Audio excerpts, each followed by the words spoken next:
Hi, Gene Sherrard here. Welcome to our online-only feature, Seattle Now and Then 360. Each Now and Then column is accompanied by a 360-degree video, which we invite you to explore while listening to an audio recording of the column itself. Quick note, watch for our then photos, positioned directly above and around the now location. This week, a Seattle panorama, circa 1886. Here's Paul Dorpat with the story.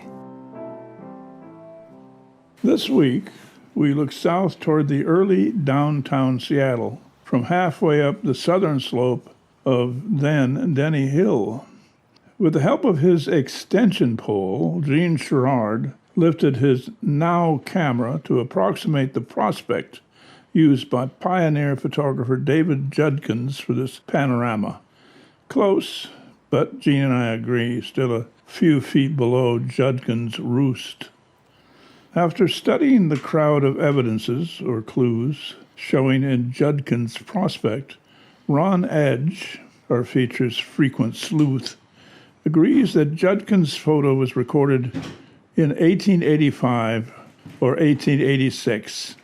That was 3 or 4 years before the Great Seattle Fire of June 6, 1889, which destroyed about 30 city blocks, including almost everything shrouded here behind the industrial smoke ascending from the image's center. In early photographic cityscapes, stacks were frequently embraced as the most obvious signs of a community's industrial success. They stood as booming pillars of pride. And a study of Seattle's demographics from that time, city directories, tax records, and such, confirms it.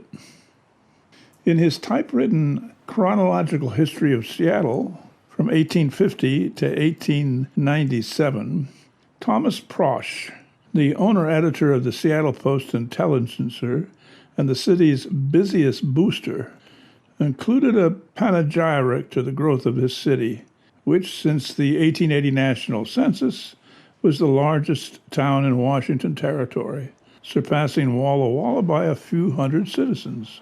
Here's something that Prosch wrote.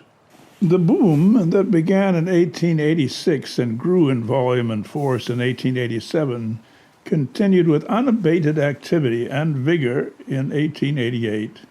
It was manifested in 1,000 ways, but particularly with real estate speculation, in the platting of additions to the city, hundreds of new buildings, scores of graded streets, the new railways, banks, hotels, stores, factories, shops, and people.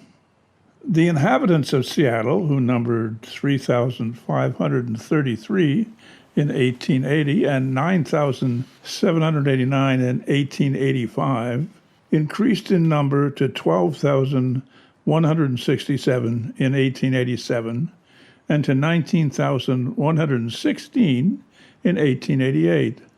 Much as this great increase signified, it was dwarfed by that of the next 2 years, for the census of 1889 showed Seattle to have 26,740 inhabitants, and that of 1890, 42,837.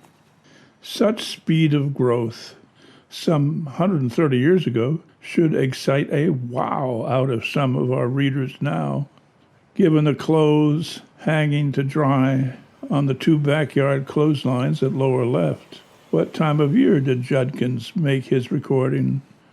I remember my mother hanging clothes in the backyard during the winter in Spokane. Another query. Did Judkins believe anyone would fall for his hand-drawn substitute for Mount Rainier lifting above the Beacon Hill horizon? In 1885, it was still difficult to photographically record anything white and bright like snow-covered icons, like the mountain that was God. This week's cityscape, from 1885 or 1886, includes the panorama of the city from Denny Hill that is wide enough to support 2 hand-drawn Mount Rainiers. Gene's prospect looks south from above the entrance to the alley on the south side of Stewart Street between 2nd and 3rd Avenues. Gene found it quite easily.